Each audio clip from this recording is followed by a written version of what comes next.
Hi friends, good morning. তো মিমি ঘোষ কিচেনের আবার একটা নতুন ভিডিওতে তোমাদের সাথে দেখা।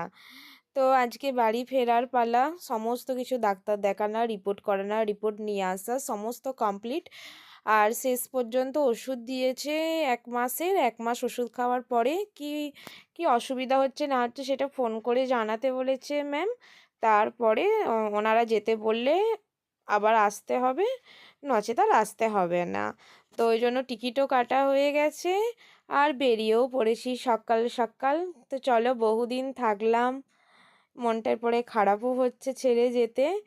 টোটো ডেকে ফেলেছি অত সকাল। দাদাই বলল টোটো করে নিতে, তো টোটোই করে স্টেশন চলে যাচ্ছি। পুচকে দুটো এখনও ওঠেনি, তাই দেখাও হলো না, জাস্ট এমনি দেখা করে বেরিয়ে এলাম। কথা বলতে বলতে স্টেশন পৌঁছে গেছি। ট্রেন হচ্ছে আমাদের 7টা 10-এ, তো দেখা যাক কখন ট্রেন আসে। তো দাঁড়িয়ে থাকতে থাকতে আমাদের ট্রেনটা দেখলাম লেট করেছে। 7টা 10-এ আসার কথা, ট্রেন ঢুকেছে প্রায় 7:30টায়।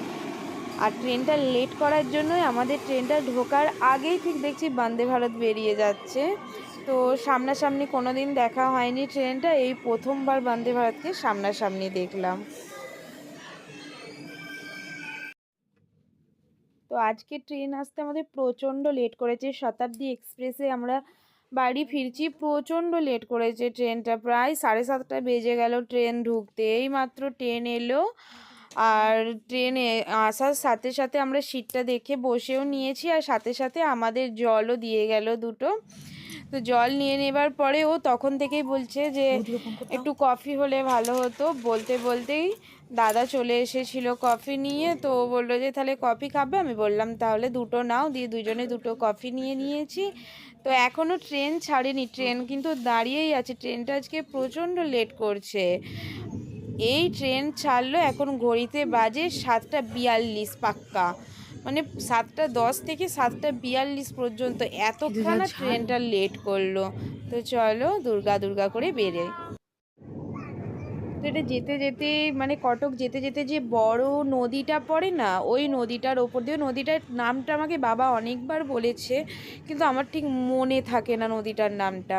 তো ওই ব্রিজটা দিয়েই যাচ্ছি। কোথাও আমি ওকে বলছিলাম যে পুরো নদীটা কেন মানে জল নেই, কোথাও কোথাও দেখছি ড্যামের মতো, তো কোথাও কোথাও দেখছি জলটা ছাড়া আছে, সেটা দিয়ে হালকা করে জল বইছে, আর কোথাও কোথাও জলটা ছাড়া নেই, সেখানে বালি আছে। বলতে বলতে চলে এসেছি দেখো পাহাড়ের কাছে। এই নদী, এই পাহাড়, যেতে যেতে কত রকম দৃশ্য প্রকৃতির। এটা যখন গাড়ি করে যাচ্ছিলাম, মানে মেন রাস্তা ধরে, এনএইচ ধরে, তখন এই পাহাড়, দুটো পাহাড়ের মাঝখান দিয়ে যাচ্ছিলাম। আর এটা হচ্ছে ট্রেনে যাচ্ছি, তো তাই সাইডে পড়েছে। তো এখান থেকে পাহাড়টা দারুণ লাগছে, তার সাথে আকাশটা নীল সাদা, মনে হচ্ছে যেন ওই পাহাড়টা আর আকাশটা ঠিক পাহাড়ের ওই দিকটা আকাশের সাথে মিশে গেছে, এরকম একটা মনে হচ্ছে না দেখতে। তো বলতে বলতে আমাদের সকালের ব্রেকফাস্টও চলে এসেছে। দিয়েছিল দুটো পাউরুটি, একটা ডিমের অমলেট, আর হচ্ছে ফ্রুটি, তার সাথে জ্যাম, আর তার সাথে দিয়েছিল একটু মাখন আর কফি। তো আমি বললাম আমি সকালে অমলেটটা খাবো না।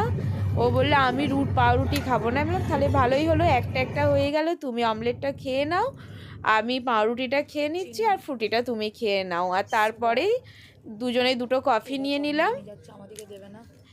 তো এটাই দেখছিলাম, এটা কি, আমি ওকে বলছে কফি, এটা দিয়ে বলছে না কফি নয়, এটা গুঁড়ো দুধ।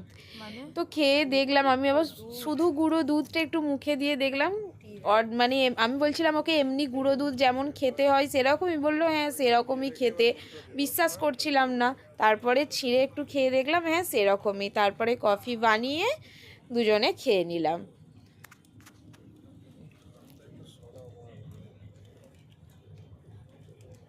সবসময় করতে হয়। আর দেখো কতটা দেবো, প্রচুর মিষ্টি হয়ে যাবে। এইটাও বন্ধ রাখো, ওটা খাও, ওটা একটু ইয়ে করে দাও।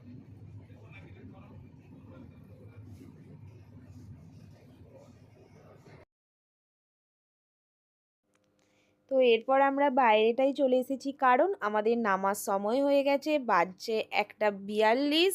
তো হাওড়ার কাছাকাছি চলে এসেছি, এরপরে নেমে যাব তাই গেটের ঘর। Good morning. ভাবছো তো হঠাৎ কি হলো, এই ট্রেন থেকে নামার পরই আবার কেন গুড মর্নিং বলছি? এটা হচ্ছে তার পরের দিন। সেদিনে আর কোনো রকম ভিডিও করতে পারিনি, কারণ তোমরা হয়তো খেয়াল করবে যে ট্রেনটায় ফিরছিলাম ওই ট্রেনের সিটটা আমরা ঠিক উল্টো দিকে পেয়েছিলাম, আর উল্টো দিকে বসলে আমার প্রচণ্ড প্রবলেম হয়। অনেকক্ষণ ধরে চেপে রেখেছিলাম, কিন্তু ট্রেন থেকে নামার পরে এত গা বমি করেছে, এত শরীরটা খারাপ করেছে, মানে ও আমাকে বাড়ি নিয়ে এসেছে কিভাবে ওই জানে।